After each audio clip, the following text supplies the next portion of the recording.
একজনও প্রকৃত ভোটারের নাম বাদ গেলে বাংলায় আগুন জ্বলবে। মমতা ব্যানার্জি বলেছেন এবং আমরাও বলছি, যারা প্রকৃত ভোটার তাদের যদি একটা নামও বাদ যায় তাহলে আমরা কিন্তু প্রত্যেকটা বিজেপিকে ধরে ধরে আগুন জ্বালিয়ে দেব। এসআইআর নিয়ে বিজেপিকে হুঁশিয়ারি দিতে গিয়ে বিপাকে জড়িয়ে পড়লেন তৃণমূলের বিধায়ক। কি ভয়াবহ পরিস্থিতি বলুন তো। রাজ্যের শাসক দলের বিধায়ক হয়ে কিনা এই ধরনের হুমকি দিচ্ছেন। আর তারপরে তৃণমূল বিধায়কের ভিডিও ক্লিপিং নিয়ে সোজা থানায় আর নির্বাচন কমিশনে অভিযোগ করে বিজেপি। তৃণমূল বিধায়কের এই হুমকির পর থেকে আতঙ্কে রয়েছেন বিজেপি কর্মীরা। আগামী বছর রাজ্যে বিধানসভা নির্বাচন, আর নির্বাচন যত এগিয়ে আসছে ততই চড়ছে রাজনৈতিক পারদ। বিভিন্ন নেতা কর্মীদের তরফে প্রতিপক্ষের উদ্দেশ্যে উঠে আসছে নানা মন্তব্য, পাল্টা মন্তব্য। আর সেই সমস্ত মন্তব্যকে ঘিরে অনেক সময় তরজাও শুরু হয়ে যাচ্ছে। যেমন দিন কয়েক আগে তৃণমূল বিধায়ক নিশীথ কুমার মালিকের এক মন্তব্যকে ঘিরে নতুন করে শুরু হয়েছে তরজা। এক সভায় বক্তব্য রাখার সময় তৃণমূল বিধায়ক বলেন, মায়েরা এখানে যারা উপস্থিত হয়েছেন প্রত্যেক মা বোনেদের কাছে আমরা একটা অনুরোধ করব, যখন এরপর বিজেপি নেতারা গ্রামে গ্রামে ভোট চাওয়ার জন্য আসবেন, আপনারা হাতে যেটা পাবেন, ঝাঁটা লাথি যেটা পাবেন সেটা নিয়ে বলবেন যে 100 দিনের টাকা দাও, আমার বাংলা আবাস যোজনার টাকা দাও, তবে ভোট দেবার অধিকার আছে, না হলে ভোট চাইতে আসবে না। এখানেই শেষ নয়, এসআইআর প্রসঙ্গে বলতে গিয়ে তিনি বলেন, আমরা মনে করি এসআইআর হোক, এসআইআর হলে আমাদের কোনো ক্ষতি নেই, কিন্তু যারা প্রকৃত ভোটার তাদের যদি একজনও বাদ যায় তাহলে বাংলাতে আগুন জ্বলবে। শুনুন কি বললেন এই তৃণমূল বিধায়ক নিশীথ কুমার মালিক, শুনবো। আজকে মায়েরা এখানে যারা উপস্থিত হয়েছেন প্রত্যেক মা বোনদের কাছে আমরা একটা অনুরোধ করব, যখন এরপর বিজেপি নেতারা গ্রামে গ্রামে ভোট চাওয়ার জন্য আসবেন, আপনারা হাতে যেটা পাবেন, ঝাঁটা লাঠি যেটা পাবেন নিয়ে বলবেন যে 100 দিনের টাকা দাও, আমার বাংলার আবাস যোজনার টাকা দাও, তবে ভোট নেওয়ার অধিকার আছে, নাহলে ভোট চাইতে আসবে না। তাই আমি প্রত্যেককে বলবো, আপনারা সজাগ থাকবেন। এসআইআর নিয়ে যেভাবে বাংলাকে বিকশিত করতে চাইছে, আবার একটা নতুন ফন্দি করেছে, আমরা তো সকলে সেটা জেনে গেছেন, অবগত হয়ে গেছেন, এবং আমরা তো ভেবে পাই না, একদিকে নিশীথ অধিকারী, একদিকে হচ্ছে গিয়ে আমাদের ওই কবিগার অসীম সরকার, তাদের মধ্যেই যে ঝামেলা হচ্ছে। সুকান্ত এক কথা বলছে, নিশীথ অধিকারী এক কথা বলছে, অসীম সরকার এক কথা বলছে, তাদের নিজেদেরই ঠিক নেই।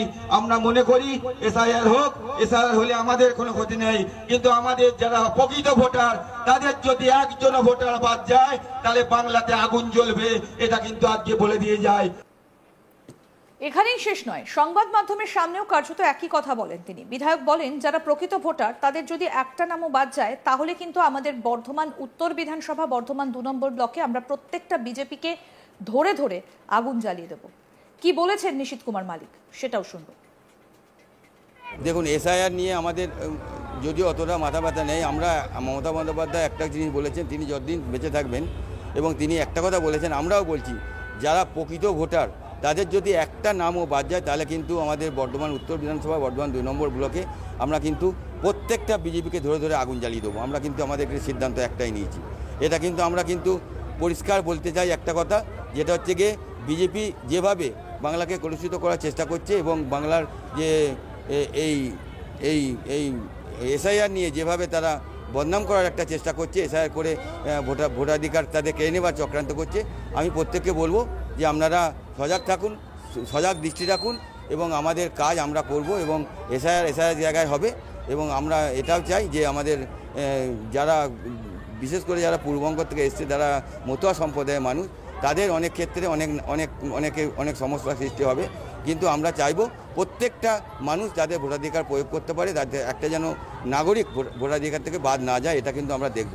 আমরা কিন্তু প্রত্যেকটা মানুষকে একটা বার্তা দেবো যে আপনারা কাজ করুন এবং মানুষের পাশে থাকুন, মানুষের সাথে থাকুন, এবং আগামী দিনে আমাদের 26-এর নির্বাচন, সেই নির্বাচনে আমরা ব্যাপক ভোটে লিড দিয়ে আমরা মমতা বন্দ্যোপাধ্যায়কে উপহার দেব।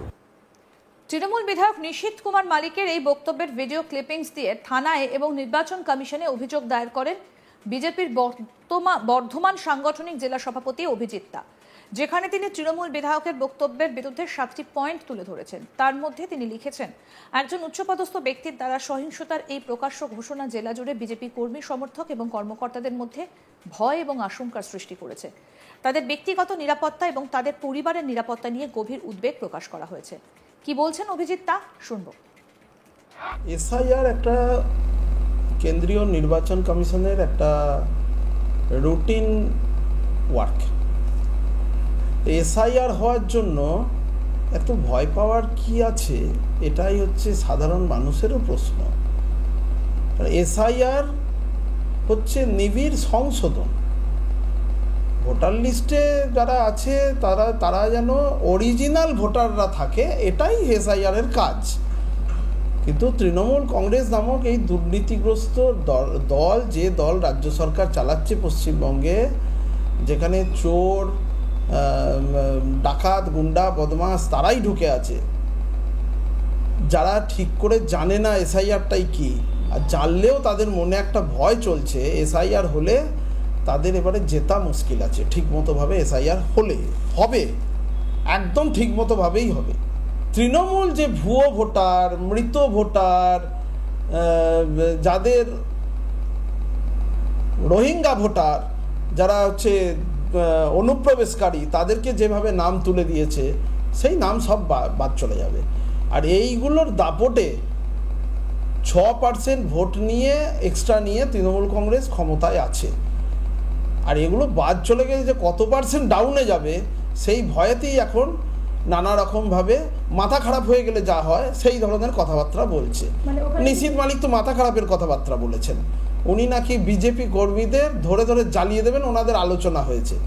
ওনাদের কাজ কি ওরা ভুলে গেছে, এমনিতে তো চুরি করে যেতে।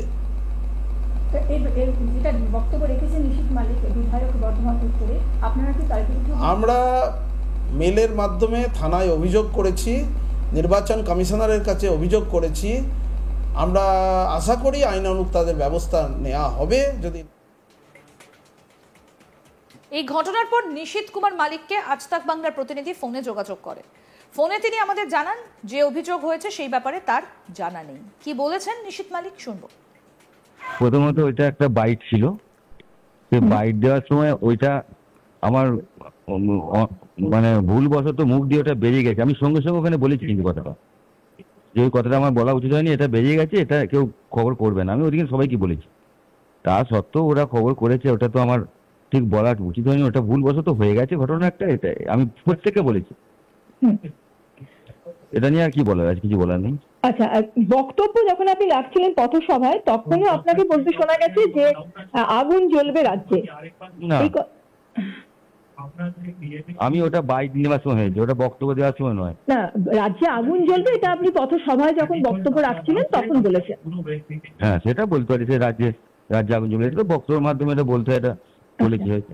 আচ্ছা, তো এখন আপনার বিরুদ্ধে তো অভিযোগ হয়েছে, এখন হতেই পারে, কি করবো, আর কিছু করার না। আমি তো বলেছি, সঙ্গে সঙ্গে বলেছি, ওটা তো আমার ওটা আমার মুখ ফসকে ভুল ফসকে বেরিয়ে গেছে, ওটা বলা উচিত ছিল না। আমি তখনই বলেছি কথাটা।